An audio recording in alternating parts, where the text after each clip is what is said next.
हरि हरि ओम। ओम हरि हरि ओम।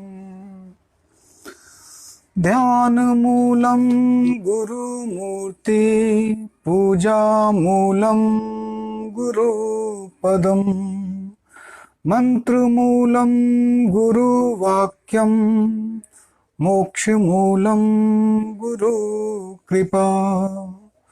ओम शांति शांति शांति।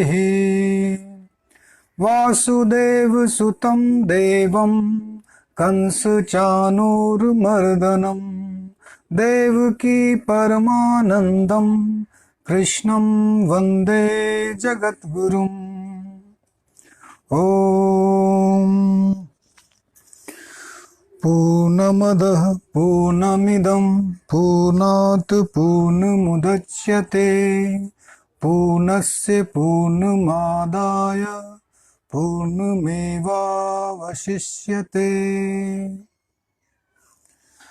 परमात्मा सभी प्रकार से सर्वदा परिपूर्ण है।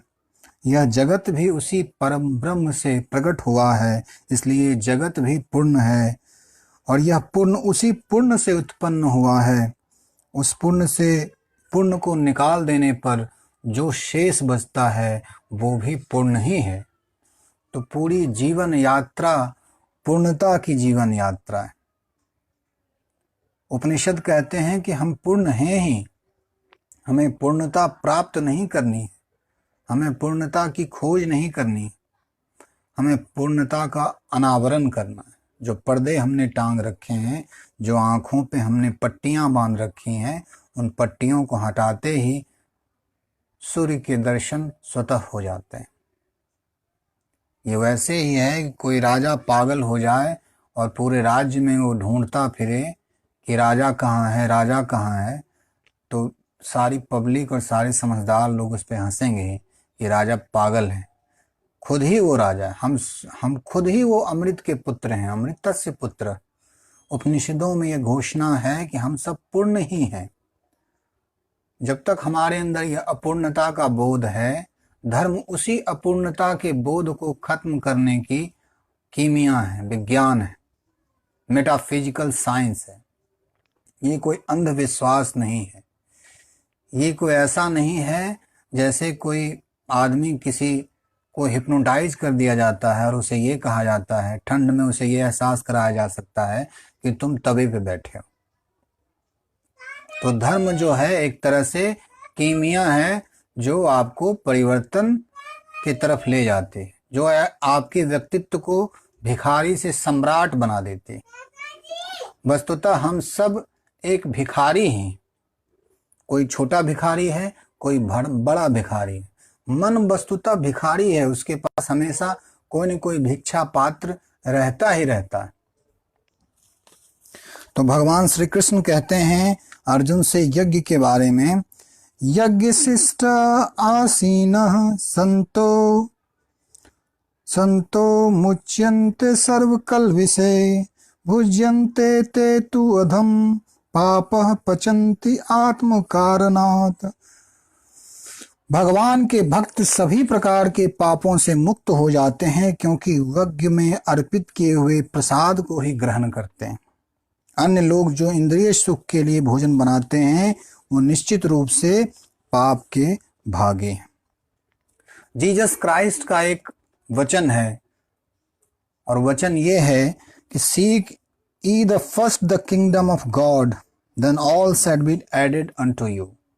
सबसे पहले अपने अंदर के परमात्मा के राज्य की तलाश करो, बाकी सारा कुछ तुम में जोड़ दिया जाएगा। अगर तुमने पूरा संसार पा लिया और अपने आप को खो दिया तो क्या पाया, और अगर तुमने अपने आप को पा लिया, संसार खो भी जाए तो तुम्हारा कुछ खोया नहीं है, घाटे का सौदा नहीं। एक सटीक सौदा है अगर तुमने अपने केंद्र को पा लिया, अपने सम्राट पने को जान लिया। अभी तक तो सारी शिक्षा व्यवस्था, सारा समाज हमें यही सिखाता है कि तुम बस भिक्षा पात्र लेके पैदा लिए हो, तुम्हें इस भिक्षा पात्र में इकट्ठा करना है, धन इकट्ठा करना है, पद इकट्ठा करना है, प्रतिष्ठा इकट्ठी करनी है, पदवी इकट्ठी करनी है, डिग्रियां इकट्ठी करनी है, तभी तुम सम्राट जैसा फील करोगे। लेकिन मन जो है इतना भिखारी, इतना बड़ा भिखारी है कि उसकी भीख कभी खत्म होती ही नहीं, उसका भिक्षा पात्र कभी भरता ही नहीं है। वो हमेशा अपने आप को अतृप्त ही जानता है। तो कहते हैं कि जब आप अतृप्त चेतना से कार्य करते हो तो आप चोर हो, क्योंकि आप सिर्फ मांगोगे ही। भिखारी कभी भी शांति प्राप्त नहीं कर सकता, उसे जितना भी भीख मिल जाए फिर भी वो अपने आप को खाली ही महसूस करता है। तो भगवान कहते हैं कि अगर तुम मांगते हो, अगर तुम सोचते हो कि तुम मांगोगे परमात्मा से तो तुम्हें देगा, बिल्कुल देगा, लेकिन तुम्हारी मांग तुम्हारे अहंकार से बड़ा नहीं है। तुम्हारी जो मांग है, अब एक छोटे बच्चे की क्या मांग होती है, वो आपसे सिर्फ चॉकलेट मांगता है। एक बड़ा व्यक्ति क्या मांगता है, वो पद प्रतिष्ठा मांगता है। तो आपकी मांग भी आपके स्वभाव की ही दुर्गंध है। श्रेष्ठ व्यक्ति मांगता नहीं, वो बस धन्यता में रहता है। हमारी सारी प्रार्थनाएं, सारी पूजा पद्धतियां जो हम मंदिरों में देखते हैं, वो भिखारियों की लंबी लंबी कतारें हैं। वो परमात्मा को धन्यवाद देने नहीं जाते, वो परमात्मा से शिकायत लगाते हैं, परमात्मा के पास अपना एप्लीकेशन डालते हैं कि हमारी सुन लो, हमारी इच्छा पूरी कर लो। वैसे गीत तो ऐसे गाते हैं कि बहुत से ऐसे आरती हैं जिसमें ये बात है कि नहीं चाहते धन और दौलत, नहीं चाहते सोना, माँ हम तो चाहते तेरी भक्ति। लेकिन क्या वो गीत सही अर्थों में उनके जीवन में उतरा है? नहीं उतरा, क्योंकि हम अज्ञान के द्वारा प्रेरित थे, क्योंकि हमने अपने आप को क्षुद्र मान रखा है। और क्षुद्र जैसे ही आप मानते हो, वैसे ही आपके अंदर का भिखारीपना स्वतः प्रकट हो जाता है। फिर आप चाहते हो, फिर आपका अहंकार चाहता है कि सब कुछ मैं अपने लिए इकट्ठा कर लूं, सारे धन इकट्ठा कर लूं, सारे ताकतें अपने पास इर्द गिर्द इकट्ठी कर लूं, और फिर आप मांगने चलते हो। फर्क नहीं पड़ता किससे मांग रहे हो, परमात्मा से मांग रहे हो, संसार से मांग रहे हो, आप बस मांगने के रास्ते पे चल जाते हो। और मांगते ही आपका चित्त जो है, आपका जो मन है, वो बंध जाता है, वो बंद हो जाता है।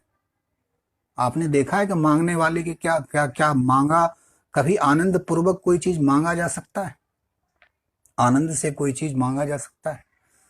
मांगते ही आप छोटे हो जाते। कहते हैं भगवान जब वामन अवतार में थे, वो भी मांगने जब बलि के पास गए तो वामन रूप धारण करना पड़ा उनको। मांगना एक अज्ञानी चित्त की दशा है, अज्ञान की दशा है। परमात्मा ने पहले ही आपको बहुत कुछ दे रखा है, बस आप अपने खजाने पे ध्यान ही नहीं देते। आपने अंदर झांका ही नहीं है कि आपके पास क्या उपलब्ध है, अब बस मांगे चले जाते हो। एक पुरानी कहानी है कि स्वामी विवेकानंद के पिता की मृत्यु हो गई थी और घर में बहुत गरीबी थी और खाना भी बड़ी मुश्किल से उनको मिल पाता था। तो माँ जब उनसे कहे कि खाना खा लो, तो विवेकानंद कहेंगे अरे आज तो मेरी पार्टी है, मेरे दोस्तों के यहाँ है। वो जानते थे कि अगर वो खाएंगे तो घर में माँ भूखी रह जाएगी। तो 2-3 दिनों तक ये ऐसा ही चलता रहा। रामकृष्ण को खबर गई, रामकृष्ण ने विवेकानंद से कहा कि नरेंद्र, तुम माँ काली से क्यों नहीं मांग लेते? माँ सबकी इच्छा पूरी करती है, तुम भी माँ से मांग लो जाके। और नरेंद्र ने कहा कि कहते तो आप ठीक हैं, मैं कोशिश करता हूँ।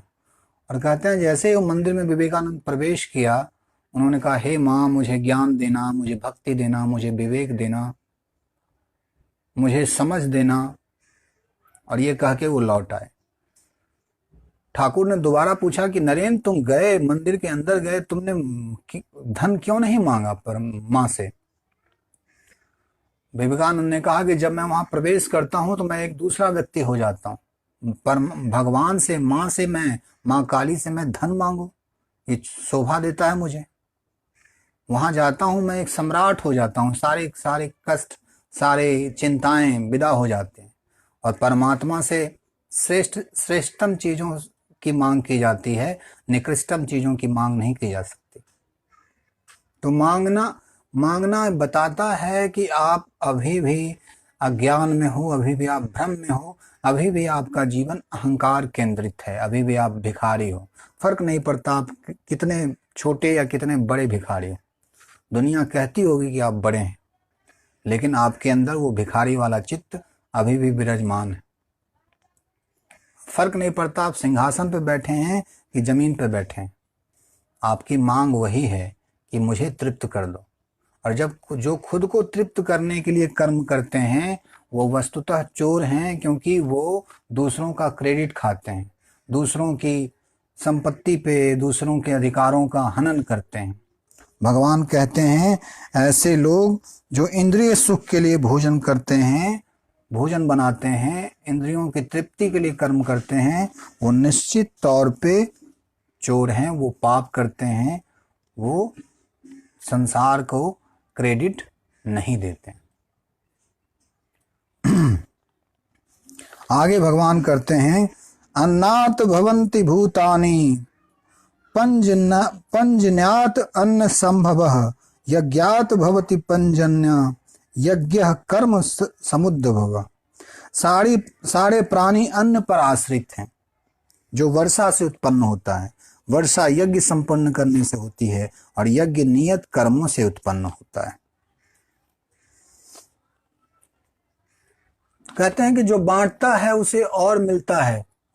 जीसस का एक वक्तव्य है कि जिसके पास है उसे और दिया जाएगा, और जिसके पास नहीं है उससे वो भी छीन लिया जाएगा। परमात्मा के राज्य में आप भिखारी बन के नहीं जा सकते। कहानी है सुदामा जी की कि सुदामा जी जब कृष्ण के पास गए तो मांगने के लिए नहीं गए थे। उनकी पत्नी ने उनको कहा था कि तुम जाओ अपने मित्र से सहायता मांगो, लेकिन सुदामा वहाँ उस चित्त से नहीं गए, वो बस कृष्ण के प्रेम में गए। कृष्ण से मिला, उन्होंने कहा तक नहीं कि मुझे ये कष्ट है या मुझे वो कष्ट है, तुम मेरे कष्ट को दूर कर दो, ऐसा कुछ था ही नहीं। लेकिन फिर भी भगवान ने उनकी बातों को समझा, उनके कष्टों को समझा और सुदामा को एक तरह से राज्य दे दिया। आधा राज्य अपना देने के लिए तैयार थे। तो भगवान के राज्य में, आप परमात्मा के राज्य में सम्राट के से मिलना हो तो सम्राट बन के जाना पड़ता है। अगर आप भिक्षा पात्र लेके जाओगे तो भिक्षा पात्र में उतना ही आएगा जितनी बड़ी आपकी पात्रता है। इसलिए अपने भिक्षा पात्र को फेंकना होगा, अपनी क्षुद्रता को त्यागना होगा।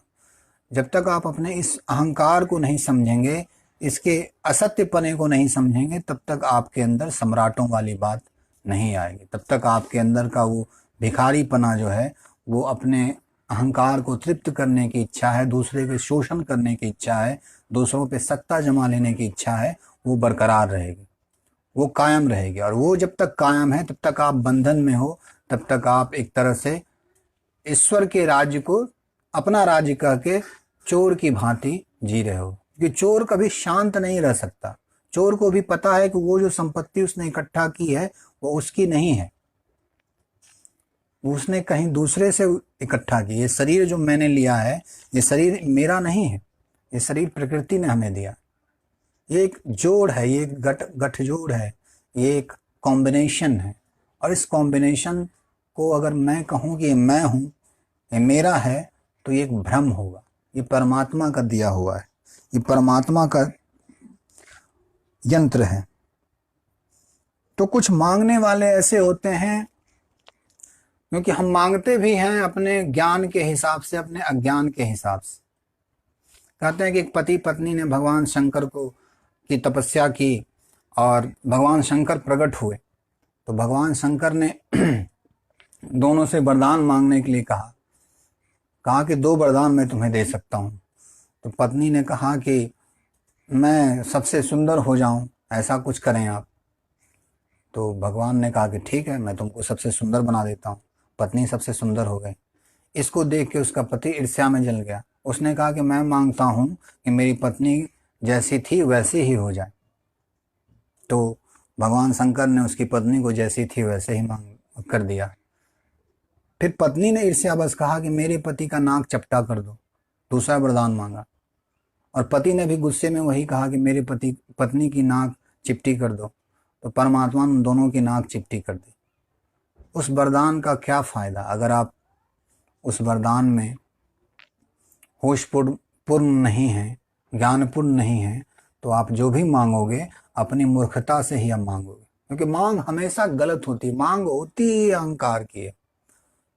मांगते वही हैं जो अहंकार से ग्रसित हैं, जो धन्यता में हैं, जो परमात्मा की रजा में, परमात्मा की मर्जी में लगे हुए हैं, वो मांगते नहीं हैं। मांगना बताता है कि आप परमात्मा से अलग हो। परमात्मा आपकी हर जरूरत समझता है, वो आपको जानता है। आप उसके सामने अपनी शिकायतें लेके जाते हो, ऐसी बात नहीं, वो कोई अफसर है, वो आपके बारे में कुछ भी नहीं जानता, वो सब जानता है। फिर भी आप उससे मांगते हो, उसी समय आप उसके प्रति अप्रेम प्रकट करते हो। वो जहाँ प्रेम है, जहाँ अपनापन है, वहाँ परमात्मा आपका ख्याल रखेगा। कहते हैं कि एक समुद्र में पति पत्नी जा रहे थे जहाज में, और जहाज एकाएक हिलने डुलने लगा।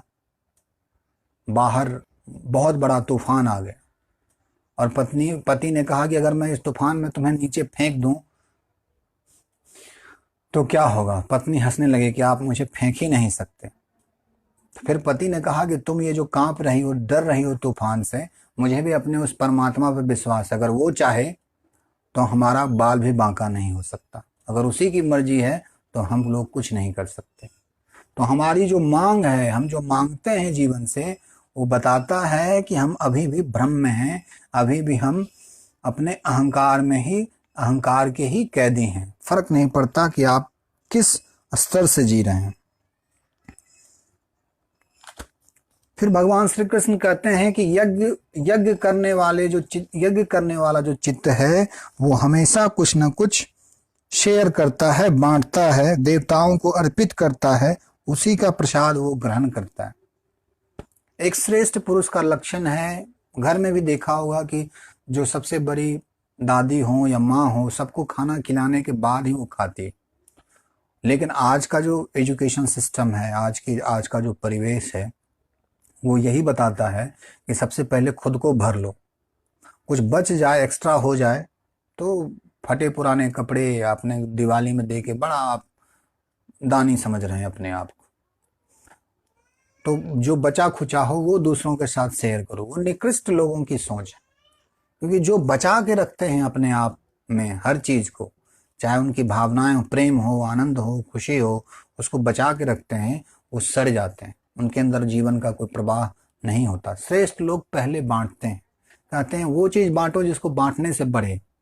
आनंद बांटने से बढ़ता है, लेकिन दुख को बांटा नहीं जा सकता। लोग दुख को भी बांटने की कोशिश करते हैं।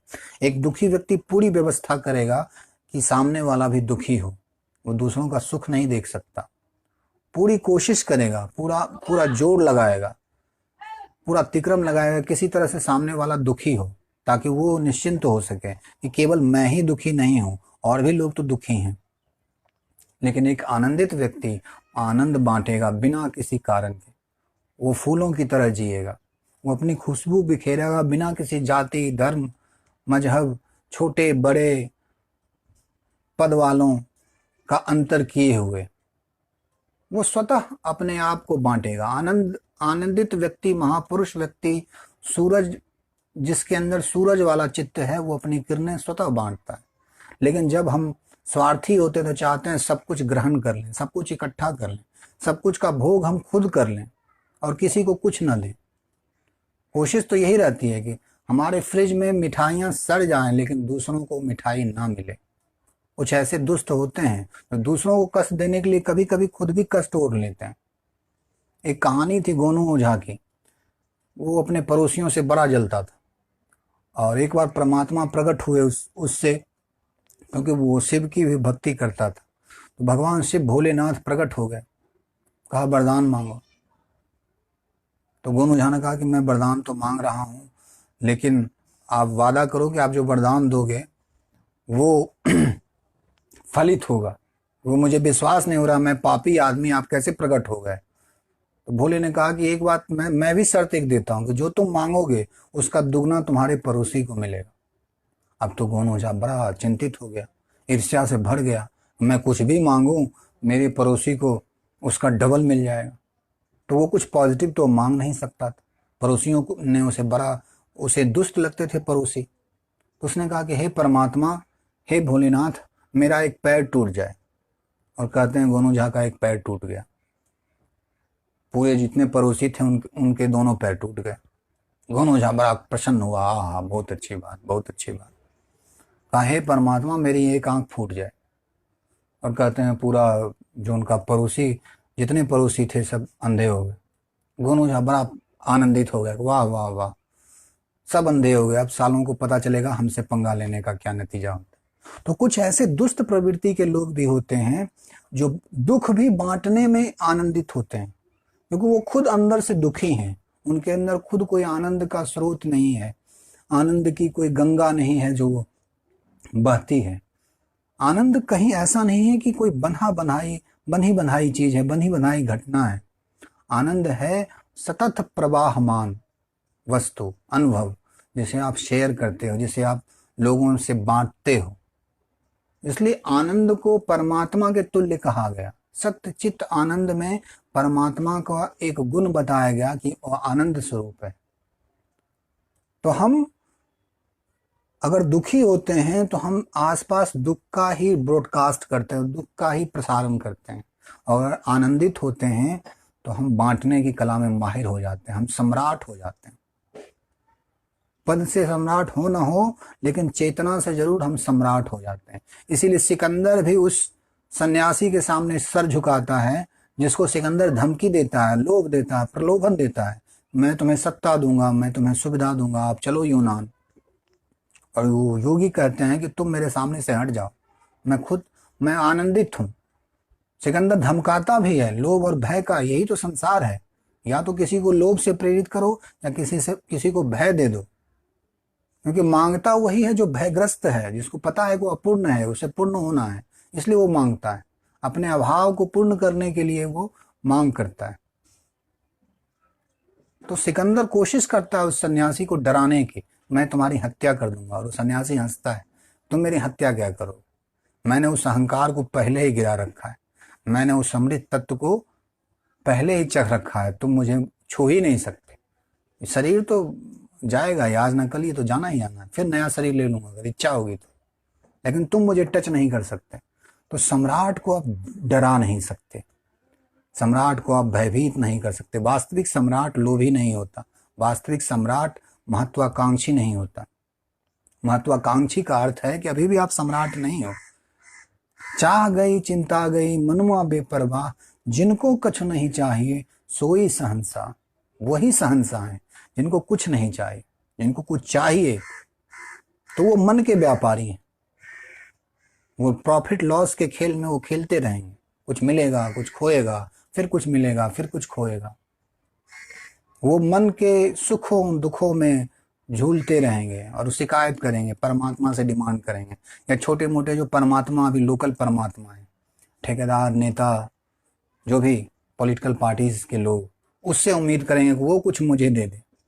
इस लोकतंत्र की सबसे बड़ी खामी यही है कि हम हर चीज सामने वाले से मांगते हैं। सरकार हमारे लिए हर कुछ कर दे, हम कुछ करें ना करें, हम कुछ जागे ना जागे, सरकार कर दे। दूसरों को अपनी जीवन की जिम्मेदारी दे देते हैं पूरी तरह से। थोड़ी बहुत देनी बुरी बात नहीं है। एक शिक्षक के हाथ में अगर विद्यार्थी समर्पित ना हो तो उस विद्यार्थी का क्या समझ कहेंगे उसको, वो कि समझदार नहीं है। समर्पण जरूरी है, लेकिन पूरी तरह से अपने जीवन को दूसरे के हाथों में दे देना कि तुम मुझे आनंद दो, तुम मुझे सुखी कर दो, तुम मुझे रास्ता प्रदर्शित करो। ये गुरु शिष्य परंपरा में भी होता है।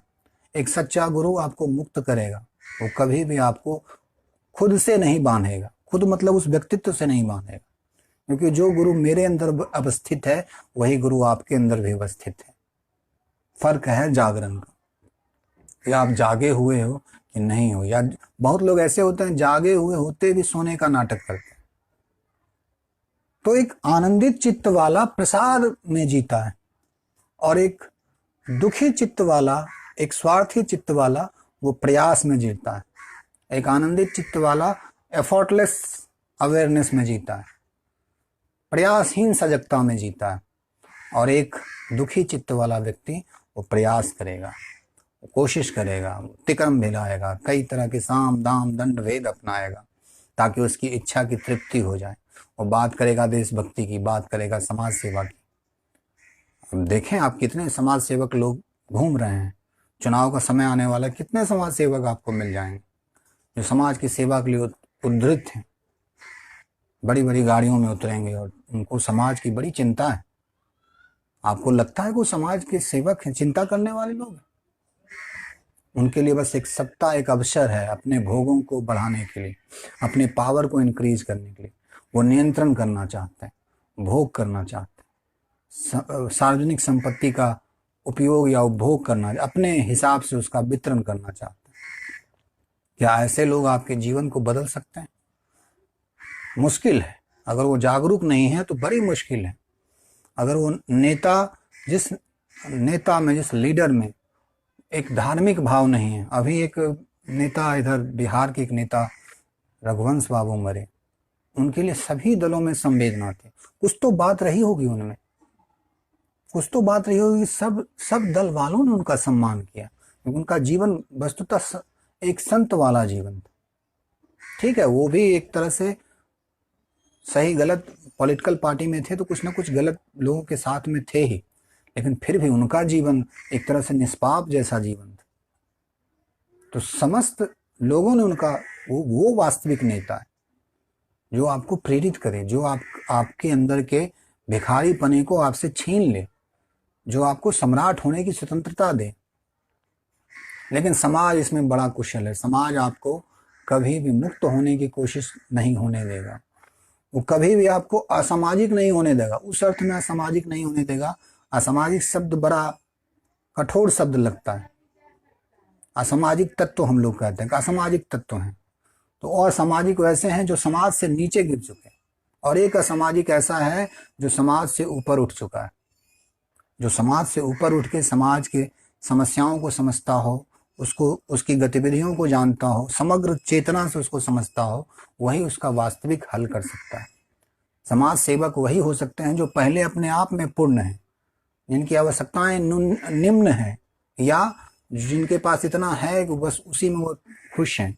अगर वो भी भिखारी चित्त वाले हैं, वो भी दूसरों का शोषण करने वाले हैं, दूसरों को अपना आनंद का माध्यम बनाना चाहते हैं, तो वो कभी भी सेवा नहीं कर सकते, वो कभी भी प्रसाद में नहीं जी सकते। भगवान श्री कृष्ण यहाँ कहते हैं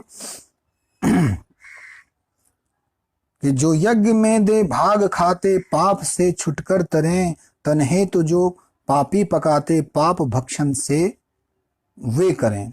वो पाप भक्षण करने वाले लोग, क्योंकि उनके जीवन में प्रसाद नहीं, परमात्मा की पूजा एक अर्थ में प्रसाद स्वरूप जीना है, अपने आप को प्रसाद बना देना है, अपने आप को परमात्मा के भोग के रूप में समर्पित करना है। अपने अहंकार को, जो हम नारियल फोड़ते हैं मंदिरों में, उसे प्रतीक अर्थ है। वस्तु तो अपने अहंकार को फोड़ना पड़ेगा कि मैं मालिक हूं, मैं नियंत्रक हूं, मैं कंट्रोलर हूं, ये शरीर मेरा है, ये जीवन मेरा है। झूठी बात है ये, कोई आपका कुछ भी नहीं है, सब उसका है, सबे भूमि गोपाल की। और जब आप ये समझते हैं तभी आपका जीवन यज्ञपूर्ण होता है, तभी आप एक सम्राट वाला जीवन जीते हैं, क्योंकि आपने सम्राट से दोस्ती कर ली। आप तो, अगर आप छोटे भिखारी हो तो आप बड़े भिखारी के पास जाओगे कि कुछ आपको वो दे दिया जाए, लेकिन उससे आपको तृप्ति नहीं मिलेगी। उस परमात्मा के पास जाना होगा, उसके प्रति प्रेम पूर्ण होगा। लेकिन हमने परमात्मा को भी एक तरह से व्यापार बना रखा है, परमात्मा को भी हमने एक अफसर बना रखा है जिसके पास हम जाते हैं, कुछ मांगते हैं। अलग अलग तरह के ब्रांचेज, ऑफिसेज खुले हुए हैं पूरे इंडिया में। आप वहाँ जाते हो, चढ़ावा चढ़ाते हो, और इस उम्मीद से कि कुछ मिल जाए। ये जो घूस देने की प्रथा है, ये हमारे कॉन्शस और अनकॉन्शस माइंड में ये पहले से दिया गया है। परमात्मा को हम चढ़ाते हैं, क्या चढ़ाते हैं? अगर खुद को ना चढ़ाया तो फिर क्या चढ़ाया? खुद को चढ़ाने का अर्थ ये नहीं कि आप अपनी हत्या करके परमात्मा को समर्पित हो जाओ। खुद को चढ़ाने का अर्थ है उस मांगने वाले चित्त से मुक्त हो जाओ, परमात्मा के प्रति धन्य भाव से रहो, और वो जो कराए उसकी रजा में राजी हो जाओ। इंशाअल्लाह, अल्लाह की जो मर्जी हो, शब्द पे मत जाएं, शब्द का अर्थ समझें। उसकी जो मर्जी हो, राम की जो इच्छा हो, उस इच्छा में जीना, वही सार्थकता है जीवन की। अगर उस इच्छा में आप नहीं जीते और अपनी इच्छा चलाते हैं, यही विधि राखे राम तेही विधि रही, जिस विधि से वो रखना चाहता है। और जब आप समग्र से जुड़ते हो तो समग्र आपके लिए व्यवस्थाएं करता है, आपके लिए अदृश्य शक्तियां कार्य करती हैं, आपको जो आवश्यकता होती है वो स्वतः पूर्ण होने लगता है, आपको मांगने की जरूरत नहीं पड़ती। आज के लिए आप सब उपस्थित हुए इसके लिए बहुत बहुत आभार, धन्यवाद। सर्वेषां स्वस्तिर्भवतु, सर्वेषां शान्तिर्भवतु, सर्वेषां पूर्णं भवतु, सर्वेषां मङ्गलं भवतु, सर्वे भवन्तु सुखिनः, सर्वे सन्तु निरामया, सर्वे भद्राणि पश्यन्तु, मा कश्चित् दुःखभाग् भवेत्। ॐ शान्तिः शान्तिः शान्तिः। अंत में मैं आप सबों के अंदर उपस्थित उस परम तत्व को नमन करता हूँ जो मेरे अंदर भी उपस्थित है, जो सर्वव्यापक है। सबका मंगल हो, सबका कल्याण हो। जीवन को सम्राट की तरह जिएं, एक भिखारी की तरह जीने का कोई अर्थ नहीं है। बाहर आप जो भी लेबल लगा लें कि आप बड़े हैं, छोटे हैं, मैं अपने सद्गुरु रामकृष्ण परमधेव को भी नमन करता हूँ। श्री राम कृष्णार्पणमस्तु। हरि ओम।